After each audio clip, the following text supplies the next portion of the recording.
I don't like all this.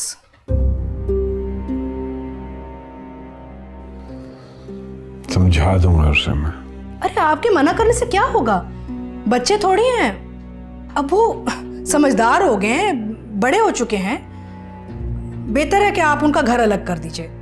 बेशक घर का खर्चा आप उठा लें, कोई रोक थोड़ी रहा है उनको।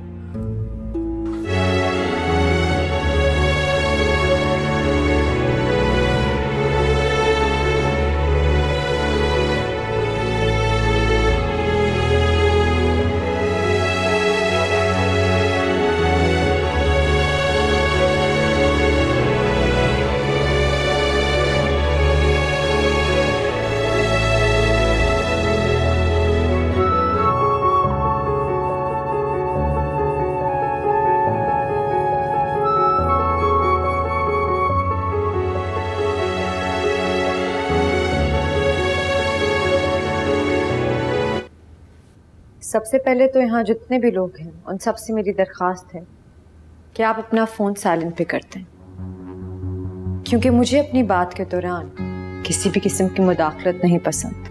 ड्रामा सीरियल कैसी तेरे खुदगर्जी में आखिरकार शमशेर और दिलावर साहिब के दरमियान जंग शुरू हो ही गई। उधर मैक अपने घर आ चुकी है और निदा और एहसान की शादी होने जा रही है। आने वाले एपिसोड की मुकम्मल कहानी में हम सभी दोस्त देखेंगे कि मैक के सामने भी आखिरकार हकीकत आई गई कि उसका कत्ल बाबा साहिब ने करवाने की कोशिश की है। मैक बहुत ही ज्यादा गुस्से में आ जाती है, पुलिस स्टेशन से भागकर बाहर रिक्शे में बैठकर घर जाने लगती है कि पीछे पीछे शमशेर भाग आ जाता है। दारा शमशेर को रोकने की कोशिश करता है, लेकिन शमशेर बहुत ही ज्यादा गुस्से में होता है। शमशेर वही खड़ा रहता है, बहुत ही ज्यादा गुस्से में होता है। आखिरकार वो तो गाड़ी में आ जाता है, लेकिन दूसरी जाने मैक अपने घर आ जाती है। घर आकर बहुत ही ज्यादा गुस्सा होती है और अपने घर वालों के ऊपर भी टूट पड़ती है। अपने बाबा से कहते हैं कि आप लोगों ने इतनी बड़ी बात मुझसे छुपाई कि जो कुछ भी हुआ दिलावर साहिब ने किया है, यानी कि शमशेर के बाबा ने। मैक के बाबा कहते हैं हमें बहुत ही ज्यादा दुख हुआ है, हमें उम्मीद भी नहीं थी कि हरकत बाबा साहिब की हो सकती है। शमशेर जैसे गुस्से में घर वापस आता है, गाड़ी से उतरने के बाद भागा भागा अंदर जा रहा होता है कि दारा उसका बाजू पकड़ लेता है, कहता है कि शमशेर मेरी बात तो सुनो।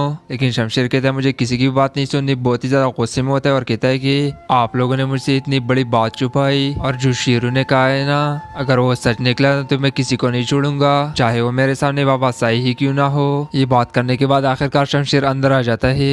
अंदर आकर अपने माँ से पूछने की कोशिश करता है, लेकिन वो नहीं मानती और अंदर से जाकर पिस्टल ले आता है और कहता है आप मुझे बताएंगे या नहीं, या मैं अपने आप को गोली मार लूं। मुझे पता चला है कि शेरू ने मैक के साथ जो कुछ भी किया, मैक के साथ जो कुछ ड्रामा हुआ और मैक को मरवाने की कोशिश बाबा साहब ने की है, ये शेरू का कहना है। तो आगे से उसके माँ कहते हैं अगर उस मुलाजिम की बातों के ऊपर तुम्हें यकीन नहीं है ना, तो ठीक है अपने माँ की बातों पर तो यकीन करोगे ना। शमशेर अपने ऊपर गन तान लेता है और कहता है कि क्या ये सच है। तो आगे से उसकी माँ हाथ जोड़ लेती है और कहती है कि हाँ ये सच है और प्लीज ये गन नीचे कर लो। ये सुनकर शमशेर तो बहुत ही ज्यादा हैरान हो जाता है, उसे उम्मीद भी नहीं थी कि बाबा साहब इतनी नीच हरकत कर सकते हैं। शमशेर सोचो में गुम हो जाता है और पीछे उसकी माँ उसे हौसला देने की कोशिश करती है, कहती है कि ये जो कुछ भी हुआ बेटा इसे भूल जाओ। दारा भी अपने भाई शमशेर को समझाने की कोशिश करता है, लेकिन इस बार शमशेर मैक को लेकर और दिलावर साहिब को भी धमकी लगाकर घर छोड़कर जाने वाला है। लेकिन इससे पहले वो मैक के घर में चला जाता है और वो आज जाकर मैक को जबरदस्ती घर वापस ले आता है।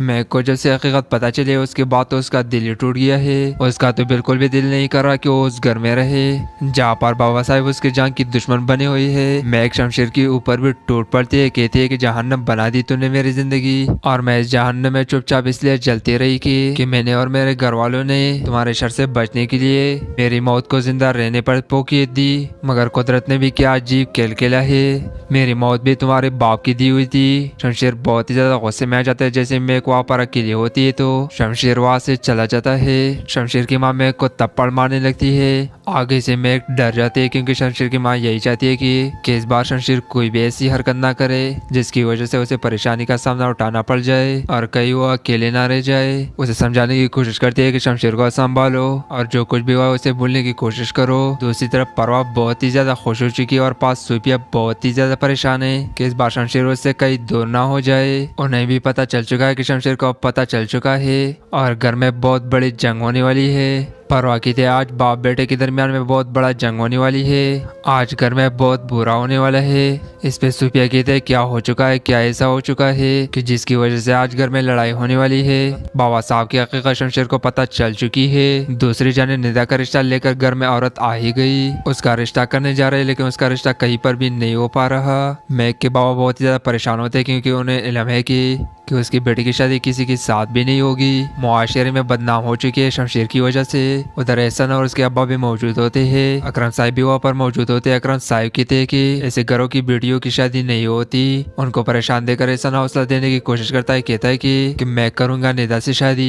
ये बात सुनकर अकरम साहब बहुत ही ज्यादा हैरान रह जाते हैं और बहुत ही ज्यादा खुश होते हैं कि बुरी वक्त में एहसन उनका साथ दे रही है। अकरम साहब कहते हैं मेरी जिंदगी का कोई पता नहीं कब मैं अल्लाह को प्यारा हो जाऊँ, उसके बाद निदा का क्या होगा। यही पर अंदली भी मौजूद होती है, कहती है कि बड़ी से जान छूटी अब छूटी, ऐसा कभी नहीं होगा। गुस्से में आकर वहाँ से उठकर चली जाती है क्योंकि वो नहीं चाहती कि हसन की शादी निदा के साथ हो। दूसरी जाने अकरम साहब बहुत ही ज्यादा परेशान रहना शुरू हो चुकी है, उनकी तबीयत खराब हो रही है, यहाँ तक कि उनको अभी हार्ट की प्रॉब्लम है। दर्द महसूस करते हैं, परेशान है कि रेहाना और एहसन अकरम को हौसला देने की कोशिश करती है। उधर निदा अपने माँ के पास बैठी रो रही है क्योंकि उससे भी बर्दाश्त नहीं हो रहा कि उसके बहन के साथ आए रोज कोई ना कोई जुल्म हो ही रहा है। और उसकी माँ एहसन के लिए भी निदा को मनाने की कोशिश करती है, कहती है कि एहसन बहुत ही अच्छा लड़का है, तुम उसके साथ शादी कर लो, यही में तुम्हारी बेहतरी है। उधर आखिरकार दिलावर साहब आ ही गए और पीछे पीछे दहरा। शमशेर बहुत ही ज्यादा गुस्से में होता है और यहीं पर मैग भी खड़ी होती है। जैसे ही बाबा साहब वहाँ पर आते हैं शमशेर उससे पूछने की कोशिश करता है, कहता है कि